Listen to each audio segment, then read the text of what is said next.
இன்னைக்கான வீடியோ நம்ம பார்க்க போறது எல்லா கம்பெனிஸோட அந்த மார்க்கெட் அப்டேட் தான் நம்ம வந்து பார்க்க போறோம். நிறைய குவார்டர்லி ரிசல்ட்ஸ் வந்து வந்திருக்கு. ஸோ அதெல்லாம் எப்படி இருக்கு அப்படின்னு சொல்லி டிஸ்கஸ் வந்து பண்ணுவோம்.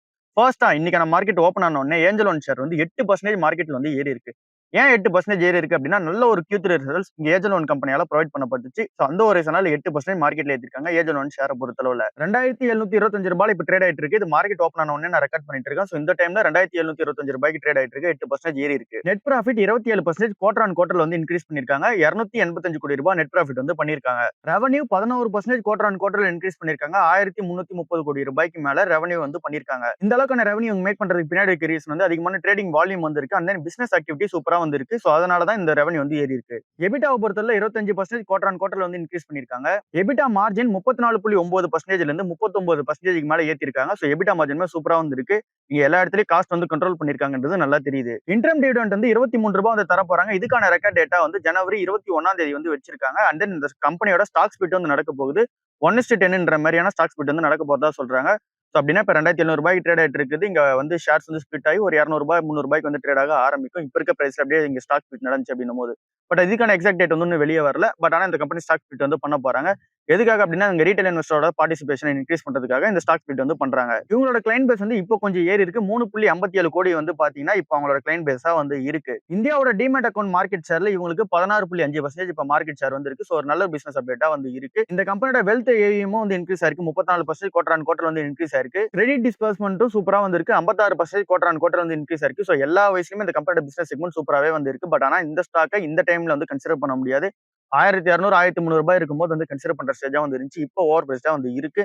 இன்னும் கொஞ்சம் இறங்குதுன்னும் போது கன்சிடர் பண்ணிப்போம். மார்க்கெட் இன்னைக்கு ஓப்பன் ஆனோடனே இன்ஃபோசிஸ் ஷேர் வந்து 5% வந்து ஏறி இருக்கு. இதுக்கு பின்னாடி இருக்க ரீசன் என்ன அப்படின்னா இந்த கம்பெனியோட Q3 ரிசல்ட்ஸும் சூப்பரா வந்து இருந்துச்சு. பட் ஆனா நெட் ப்ராஃபிட்டை பொறுத்தவரை 2% வந்து விழுந்திருக்கு.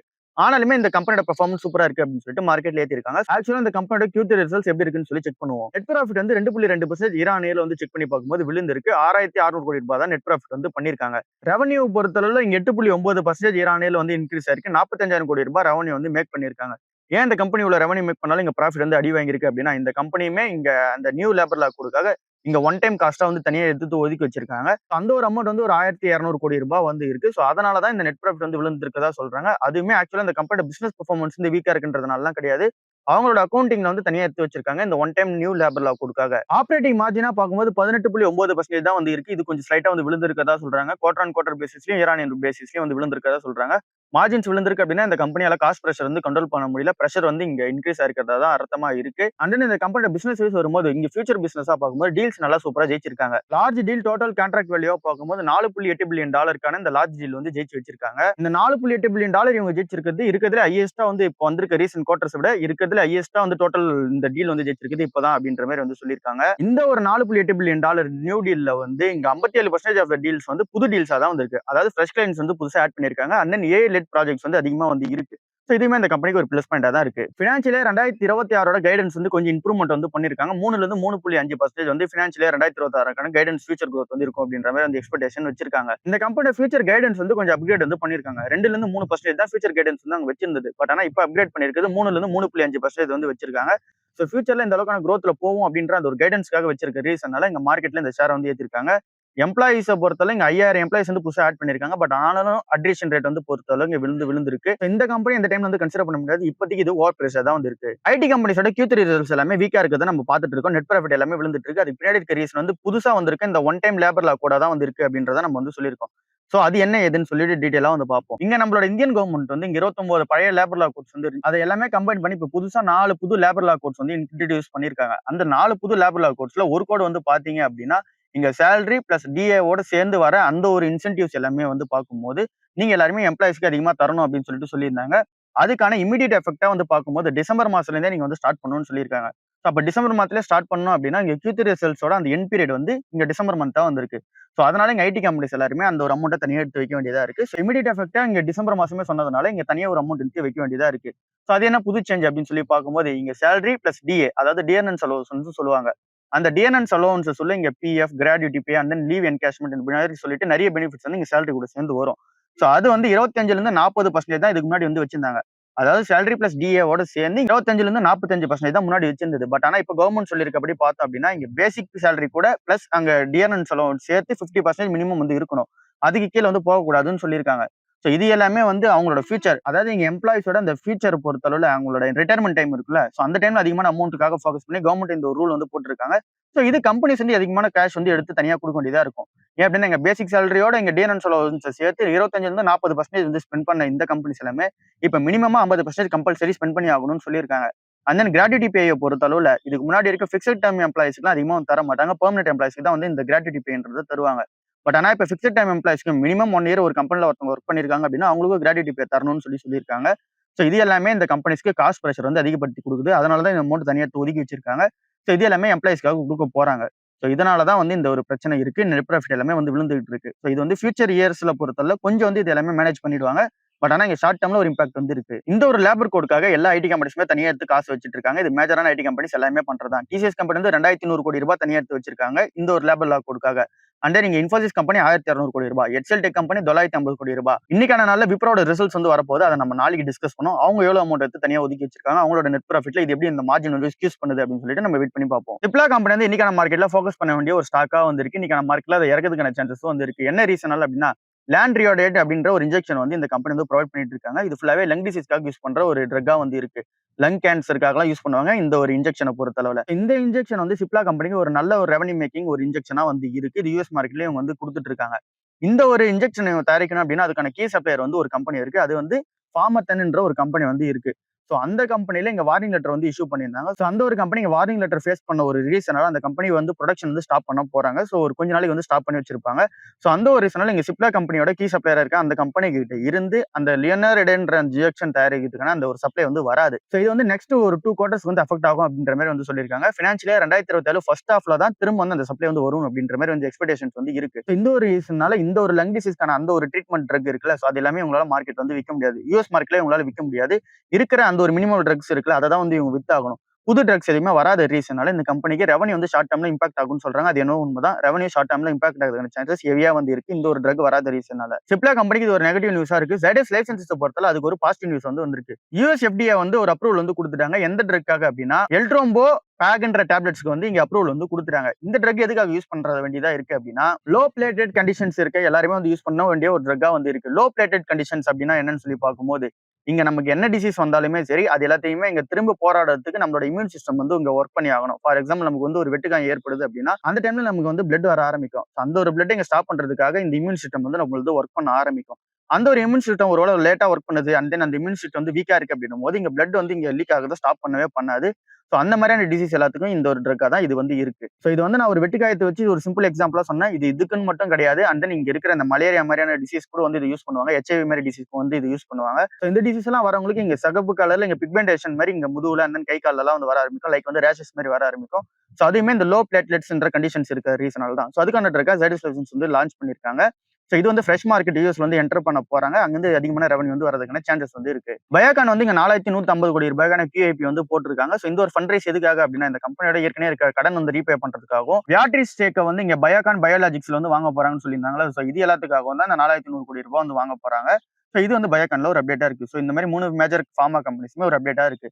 டாக்டர் ரெட்டிலுமே ஒரு புது அப்டேட் வந்து வந்திருக்கு. அது இந்த கம்பெனிக்கு ஒரு பிளஸ் மூவ்மெண்ட் தான் இருக்கு. அது என்னன்னு சொல்லிட்டு பார்ப்போம். ஓடிசி ப்ராடக்ட் வந்து ஒன்னு யூஎஸ்ல வந்து லான்ச் பண்ண போறாங்க. இதோட நேம் வந்து ஓலா பாட்டாடைன்ன்றதா இதோட நேமா வந்து இருக்கு. இது வந்து ஐட்ராப்கான ஒரு ட்ரக்கா வந்து இருக்கு. இது வந்து எந்த ட்ரக்கோட ஜெனரிக் வெர்ஷன் ஆஃப் ட்ரக் அப்படின்னு சொல்லி பார்க்கும்போது டாடாடே ஒன்ஸ் டெய்லி ரிலீஃப்ன்ற ஒரு ட்ரக்கோட ஜெனரிக் வெர்ஷன் ஆஃப் ட்ரக் தான் இந்த ஒரு ட்ரக்கா வந்து இருக்கு. இது வந்து பாப்புலரான ஒரு ட்ரக்கா வந்து இருக்கு. இங்க யூஎஸ் மார்க்கெட்ல பொறுத்தல்ல $68 மில்லியன் வந்து இந்த ஒரு வருஷத்துல மட்டும் இந்த ஒரு ட்ரக்ல இருந்து சேல் ஆயிருக்கு. இந்த ஒரு பேட்டாடேன்ற ஒரு ட்ரக்ல இருந்து மட்டுமே. ஸோ இந்த ஒரு மார்க்கெட் வந்து இப்ப டாக்டர் ரெட்டி ஒரு ஜெனரிக் வெர்ஷன் ஆஃப் ட்ரக் வந்து இங்க தயாரிச்சு கொடுக்க போறாங்க. அதுக்கான அப்ரூவல் வந்து ஓகே ஆயிடுச்சு. ஸோ இந்த ஒரு ட்ரக் ஓடிசி ட்ரக்ன்ற ஒரு ரீசன்னால இதுக்கு எல்லாத்துக்குமே பிரிஸ்கிரிப்ஷன் வந்து தேவைப்படாது. அதாவது இங்க வந்து இங்க டாக்டர் கிட்ட கன்சல்டேஷன்லாம் வந்து தேவையில்ல. எனக்கு வந்து ஐ அலர்ஜியா வந்து இருக்கு. லைக் வந்து டெஸ்ட் விழுந்துருச்சு. இல்ல அப்படின்னா நான் வந்து பெட் வளர்க்குறேன். அதோட ஏர் வந்து என்னோட கண்ணில் விழுந்துச்சு அப்படின்னு சொல்லிட்டு நீங்க ஐக்கு சம்பந்தமா இந்த ஒரு அலர்ஜி இருக்கு அப்படின்னு சொல்லி நீங்க கேட்டீங்க அப்படின்னா இது எல்லாமே பிரிஸ்கிரிப்ஷன் எல்லாமே வந்து கொடுக்க ஆரம்பிப்பாங்க. ஏற்கனவே இதுல யூஎஸ்க்கான டிமாண்ட் வந்து அதிகமா இருக்கு. இப்ப டாக்டர் ரெட்டி அதுல இருந்து ஒரு ஸ்மாலான மார்க்கெட் ஷேர் பிடிச்சாங்கன்னா கூட ஸ்ட்ரென்த்தா வந்து இருக்கும் இந்த கம்பெனியை பொறுத்தல. அந்த நீங்க ஃபர்ஸ்ட் மூவரா வேற இருக்காங்க டாக்டர் ரெட்டி நிறுவனம். ஸோ அதுவும் உங்க டாக்டர் ரெட்டிக்கு ஒரு பெரிய அப்டேட்டா இருக்கு. தாஜ் ஹோட்டல்ஸோட பேரண்ட் கம்பெனியா இருக்க இந்தியன் ஹோட்டல்ஸ் கம்பெனி வந்து என்ன பிளான் பண்ணிருக்காங்க அப்படின்னா, பிரிட்ஜ் ஹாஸ்பிட்டாலிட்டின்ற ஒரு கம்பெனியை வந்து 193 கோடி ரூபாய் கொடுத்து 51% ஆஃப் ஸ்டேக் வந்து வாங்க போற பிளான்ல வந்து இருக்காங்க. இந்த பிரிட்ஜ் ஹாஸ்பிட்டாலிட்டி யாரு அப்படின்னு சொல்லிட்டு பார்க்கும்போது இவங்க வந்து இந்த பெரிய பெரிய சிட்டிஸ் வந்து ஆப்ரேட் ஆகிறத தாண்டி இவங்க மேஜர் ஆப்ரேட் ஆகிற ஏரியா வந்து இங்க எக்ஸ்பீரியன்ஷியல் ஸ்டேக்ஸ்க்காக வந்து ஆப்ரேட் ஆகிட்டு இருக்காங்க. அப்புறம் இங்க எக்ஸ்பீரியன்ஷியல், அப்புறம் இங்க லீசர் ஸ்டேஸ்க்காக வந்து ஆப்ரேட் ஆயிட்டு இருக்காங்க. அப்படின்னா என்ன அப்படின்னு சொல்லி பார்க்கும்போது, இவங்க வந்து இந்த லார்ஜான சிட்டிஸ்ல இங்க 5 ஸ்டார், 7 ஸ்டார் மாதிரி ஹோட்டல்ஸ் வந்து இருக்காது. இந்த கம்பெனியோட ஹோட்டல்ஸ் எல்லாமே இங்க வந்து இங்க ஹெரிடேஜ ஃபாலோ பண்ற மாரி, அப்புறம் கல்ச்சர ஃபாலோ பண்ற மாரி, அப்புறம் இங்க வைல்ட் லைஃப், அப்புறம் இங்க ஸ்பிரிச்சுவல ஃபோக்கஸ் பண்ணி அந்த இடத்துல வந்து இந்த ஹோட்டல்ஸ் வந்து கட்டி வச்சிருப்பாங்க. அவங்களோட டோனே அந்த மாரி தான் வந்து இருக்கும். ஸோ இது எல்லாமே இங்க காமான ஒரு எக்ஸ்பீரியன்ஸ் வந்து தேவைப்படணும் அப்படின்னு சொல்லிட்டு ஆசைப்படுறவங்க, அப்புறம் இங்க ஸ்பிரிச்சுவலான எக்ஸ்பீரியன்ஸ் வந்து ஆசைப்படுறவங்க, அவங்களுக்கான ஒரு ஸ்டேஸா வந்து இந்த ஒரு கம்பெனி வந்து ஆப்ரேட் ஆயிட்டு இருக்காங்க. ஸோ இந்த ஒரு பிரிட்ஜ் ஹாஸ்பிட்டாலிட்டின்ற கம்பெனி வந்து இந்தியன் ஹோட்டல்ஸ் கம்பெனி வந்து 51% ஆஃப் ஸ்டேக் வந்து வாங்க போறாங்க. பிரிட்ஜ் ஹாஸ்பிட்டாலிட்டிஸ் ஏற்கனவே 22 ஹோட்டல்ஸ் வந்து வச்சிருக்காங்க. இப்ப 11 ஹோட்டல்ஸ் வந்து இங்க பைப் லைன்ல வந்து இருக்கு. நொமுரா நிறுவனம் என்ன சொல்றாங்க அப்படின்னா, ஐடிசி ஹோட்டல்ஸ் வந்து இப்போ லுக் அட்ராக்டிவா இருக்கு அப்படின்ற மாதிரி வந்து சொல்லியிருக்காங்க. என்ன ரீசனாலும் நொமுரா கம்பெனி ஐடிசி ஹோட்டல்ஸை டார்கெட் பண்ணி சொல்றாங்க அப்படின்னா, அவங்களோட ரெவன்யூ growth ஃபியூச்சர்ல வந்து சூப்பரா இருக்கும் அப்படின்ற எக்ஸ்பெக்டேஷன்ஸா வந்து வச்சிருக்காங்க. ரெவன்யூ growth வந்து 15% சிஏஜிஆர் growthல வந்து growth ஆகும் அப்படின்ற எக்ஸ்பெக்டேஷன்ஸ் வந்து வச்சிருக்காங்க. எபிட்டா வந்து 18% growth இருக்கும் அப்படின்ற மாதிரியான எக்ஸ்பெக்டேஷன்ஸ் வந்து வச்சிருக்காங்க. இது வந்து ஃபினான்ஷியல் இயர் 2025ல இருந்து ஃபினான்ஷியல் இயர் 2028 வரைக்கும் இந்த மாதிரியான growth இருக்கும் அப்படின்றது எக்ஸ்பெக்டேஷன்ஸா வந்து இருக்கு. ரீசெண்டா இவங்க ஓபன் பண்ண எல்லா ஹோட்டல்ஸுமே வந்து ஃபில்லிங்ஸ் பொறுத்தளவுல சூப்பராவே வந்து ஃபில்லிங் வந்து ஆயிட்டு இருக்கு. அண்ட் தென் இந்த ஐடிசி ஹோட்டல்ஸ் கம்பெனியுமே இங்க Taj hotel and then Leela hotel இவங்களோட காம்படிட்டர்ஸ் என்ன மாதிரியான ஒரு பிசினஸ் வந்து எடுத்துட்டு இருக்காங்களோ அவங்களோட ஸ்ட்ராட்டஜியை அப்படியே வந்து ஃபாலோ பண்ணிட்டு இருக்காங்க. அதாவது இந்த அசட் லைட் ஸ்ட்ராட்டஜி வந்து இவங்களும் ஃபாலோ பண்ணிட்டு போயிட்டு இருக்காங்க. ஸோ இந்த மாதிரியான அசட் லைட் ஸ்ட்ராட்டஜியில் இவங்க ஒர்க் பண்ணிட்டு இருக்காங்க அப்படின்னா இந்த கம்பெனியோட ஆப்ரேட்டிங் மார்ஜின் வந்து சூப்பரா வந்து இன்க்ரீஸ் ஆகும். ஸோ மார்ஜின் சூப்பரா இன்க்ரீஸ் ஆகுது அப்படின்னா இந்த கம்பெனில ரெவன்யூ வந்து அதிகமாக மேக் பண்ணிக்க முடியும். 90% இப்போ வரப்போற அவங்களோட அப்கமிங் அந்த ஹோட்டல்ஸ் அண்ட் தென் அந்த ரூம் புக்கிங்கா இருக்கட்டும் எல்லாமே வந்து இந்த அசட் லைட் ஸ்ட்ராட்டஜியில் தான் ஒர்க் ஆக போதா சொல்லியிருக்காங்க. ஒரு 5900 ரூம்ஸ் வந்து இப்போ வரப்போகுது. அந்த புது ரூம்ஸ் எல்லாமே 90% அசட் லைட் ஸ்ட்ராட்டஜியா தான் வந்து இருக்கு. அதாவது மேனேஜ்மெண்ட் கண்ட்ரோல் மட்டும் இவங்க பண்ணிப்பாங்க. இவங்க வந்து பிசினஸ் வந்து ஓன் பண்ணிக்க மாட்டாங்க. அப்புறம் இவங்க ஃபியூச்சர் 2030 எப்படி இருக்கும்னு சொல்றாங்க அப்படின்னா, இவங்க ஆப்ரேட் பண்ணிட்டு இருக்க 70% வந்து பார்க்கும்போது எல்லாமே அசட் லைட் ஸ்ட்ராட்டஜியா தான் வந்து இருக்கும் அப்படின்றத வந்து சொல்லியிருக்காங்க. ஸோ இந்த ஒரு ரீசன்ஸ் எல்லாமே கம்பைன் பண்ணி 800 இருந்து 1000 கோடி ரூபாய் ஃபினான்ஷியல் இயர் 2028 வரைக்கும் அந்த ஃபியூச்சர்ல வந்து பார்க்கும்போது ஆனுவலா 800 இருந்து 1000 கோடி ரூபாய் வந்து மேக் பண்ணுவாங்க அப்படின்ற எக்ஸ்பெக்டேஷன்ஸ் வந்து இருக்கு. ஸோ அதனால பை ரேட்டிங் வந்து இங்க நொமுரா நிறுவனம் வந்து சொல்லியிருக்காங்க. இதுல எஸ்பெஷலி வந்து பார்க்கும்போது ஸ்ரீலங்கால வந்து 2000 கோடி ரூபாய் மேக் பண்ணுவாங்க அப்படின்ற எக்ஸ்பெக்டேஷன்ஸ் வந்து இருக்கு. சஃபைரி ரெசிடென்சின்ற ஒரு கம்பெனி வந்து இங்க அக்யூட் வந்து பண்ணிட்டு இருக்காங்க. ஸோ அதன் மூலமாவே வந்து ஒரு 2000 கோடி ரூபாய் மேக் ஆகும் அப்படின்ற எக்ஸ்பெக்டேஷன்ஸ் வந்து இருக்கு. ஸோ இந்த மாதிரி நல்ல எக்ஸ்பெக்டேஷன்ஸையும் வச்சு ஐடிசி ஹோட்டல்ஸ்க்கு ஒரு பை ரேட்டிங் வந்து கொடுத்துருக்காங்க. இப்போ இருக்கிற பிரைஸ்க்கு நம்மளால கன்சிடர் பண்ண முடியாது. அதனால வெயிட் பண்ணியே பார்ப்போம். க்ரோ கம்பெனியோட Q3 ரிசல்ட்ஸ் வந்து வெளியே வந்திருக்கு. இந்த ரிசல்ட்ஸை பொறுத்தவரை நெட் ப்ராஃபிட் வந்து இங்க வேகா பார்க்கும்போது இங்க லாஸ்ல இருக்கிற மாதிரி வந்து சொல்லியிருக்காங்க. பட் ஆனால் அட்ஜஸ்டட் நெட் ப்ராஃபிட் வந்து பார்க்கும்போது இங்க சூப்பராகவே வந்து இருக்கு. ஸோ அது என்ன இதெல்லாம் டீட்டெயிலாக வந்து பார்ப்போம். இந்த கம்பெனியோட நெட் ப்ராஃபிட்டை பொறுத்தவரை 28% வந்து டிராப் ஆயிருக்குதான் வந்து சொல்றாங்க. ஏன் இந்த அளவுக்கான லாஸ் இருக்கு அப்படின்னு சொல்லி பார்க்கும்போது இங்க ஒன் டைம் கேனா போன வருஷம் வந்து பண்ணியிருந்தாங்க. அந்த ஒரு ஒன் டைம் கேன் வந்து இப்போ கிடையாது. ஸோ அதனால வந்து 28% நெட் ப்ராஃபிட் வந்து இருந்திருக்கு. பட் ஆனால் நம்ம அட்ஜஸ்ட் பண்ணி நெட் ப்ராஃபிட்டா வந்து பார்க்கும்போது 24% நெட் ப்ராஃபிட் வந்து ஏறி இருக்கு அப்படின்றதான் உண்மையா வந்து இருக்கு. ஸோ இதை வந்து ஆக்சுவல் பிசினஸ் வந்து சூப்பரா இருக்கு. ரீசனால மார்க்கெட்ல 4% இந்த ஷேர் வந்து ஏற்றிருக்காங்க. ரெவன்யூ பொறுத்தல 25% இயர் ஆன் இயர்ல வந்து growth வந்து இருக்கு. 1200 கோடி ரூபாய் ரெவன்யூ வந்து பண்ணிருக்காங்க. எபிட்டாவை பொறுத்தளவுல 24% வந்து growth இருக்கதா சொல்றாங்க. இயர் ஆன் இயர்ல குவார்டர் அண்ட் குவார்டர்ல 19% growth இருக்கதா வந்து சொல்றாங்க. இவங்களோட மார்க்கெட் ஷேரும் வந்து இன்க்ரீஸ் ஆயிருக்கு. ஸ்டாக்ஸ்ல வந்து 21% இருந்து 28% வந்து மார்க்கெட் ஷேர் இன்க்ரீஸ் பண்ணிருக்காங்க. டெரிவேட்டிவ்ஸ்ல 12% இருந்து 18% வந்து இங்க மார்க்கெட்ல ஷேர் வந்து இன்க்ரீஸ் பண்ணிருக்காங்க. சோ எப்படி பார்த்தாலுமே க்ரோவோட ரிசல்ட் சூப்பரா தான் வந்திருக்கு. பட் ஆனா இந்த டைம்ல இந்த ஸ்டாக் வந்து கன்சிடர் பண்ண முடியாது. கொஞ்சம் ஓவர் பிரைஸா தான் வந்து இருக்கு. அடுத்த கம்பெனியா ஜியோ ஃபினான்ஷியலோட Q3 ரிசல்ட்ஸ் வந்து வெளியே வந்திருக்கு. நெட் ப்ராஃபிட் வந்து 9% வந்து விழுந்திருக்கதா வந்து சொல்றாங்க. பட் ஆனா ஆக்சுவலா அந்த கம்பெனியோட டோட்டல் இன்கம் பொறுத்தல அது வந்து இன்க்ரீஸ் ஆயிருக்கு. 101% இயர் ஆன் இயர்ல வந்து இன்க்ரீஸ் ஆயிருக்கு. 901 கோடி ரூபாய் வந்து பண்ணிருக்காங்க. ப்ரீ ப்ரொவிஷனிங் ஆப்பரேட்டிங் ப்ராஃபிட் பொறுத்தளவுல 7.3% இயர் ஆன் இயர்ல வந்து இன்க்ரீஸ் பண்ணிருக்காங்க. பட் ஆனாலும் ஏன் ப்ராஃபிட் வந்து அடி வாங்கியிருக்கு அப்படின்னா அதிகமான எக்ஸ்பென்ஸ் வந்து பண்ணிட்டு இருக்காங்க. இந்த கம்பெனி அவங்களை க்ரோ பண்ணிக்கிறதுக்காக அதிகமான எக்ஸ்பென்ஸ் வந்து பண்ணிட்டு இருக்காங்க. அங்க அதிகமா காசு போற ரீசனால இந்த கம்பெனிக்கு நெட் ப்ராஃபிட் வந்து கொஞ்சம் விழுந்திருக்கு. இந்த கம்பெனியோட அசெண்டர் மேனேஜ்மெண்ட் சூப்பராகவே வந்து இன்க்ரீஸ் பண்ணிருக்காங்க. 29% இன்க்ரீஸ் பண்ணிருக்காங்க. 19,049 கோடி ரூபாய் இப்ப அசெண்டர் மேனேஜ்மெண்ட் இந்த கம்பெனி கிட்ட வந்து இருக்கு. குவார்டர் அண்ட் குவார்டர்ல சூப்பரான growth வந்து இருக்கு. டிஸ்பர்ஸ்மெண்ட்ஸ் வந்து டபுள் ஆயிருக்கு இயர் ஆன் இயர்ல வந்து செக் பண்ணி பார்க்கும்போது அந்த இந்த கம்பெனியோட நெட் இன்ட்ரெஸ்ட் இன்கம் பொறுத்தளவுல 166% வந்து ஜம்ப் ஆயிருக்கு. ஜியோ பேமெண்ட் பேங்கோட இன்கம் வந்து 10 மடங்கு வந்து க்ரோ ஆயிருக்கு. ஜியோ பேமெண்ட் சொல்யூஷன்ஸ் பொறுத்தளவுல அதுவுமே வந்து க்ரோ ஆயிருக்கு. 2.6 மடங்கு வந்து க்ரோ ஆயிருக்கு. சோ எல்லா மெட்ரிக்ஸுமே ஜியோ ஃபினான்ஷியல்ஸ்மே சூப்பரான பெர்ஃபார்மன்ஸ் வந்து கொடுத்திருக்காங்க. ரிச்டாட் போர்டோட ஆத்தரான ராபர்ட் கியோசாகி என்ன சொல்றாரு அப்படின்னா சில்வர் பக்கம் வந்து கொஞ்சம் காஷியஸா வந்து இருக்காங்க. சோ சில்வர் பொறுத்தவரை இங்க எல்லாருமே ப்ராஃபிட் நோக்கி ஓடிட்டு இருக்கீங்க. சோ கண்டிப்பா வந்து அதுல கரெக்ஷன் வந்து வரும். இங்க மார்க்கெட் புல் ராலியில வந்து போகிறதுக்கு முன்னாடியே அதிகமான கரெக்ஷன் வர வேண்டியது சில்வரா தான் வந்து இருக்கு அப்படின்ற மாதிரி வந்து சொல்லியிருக்காரு.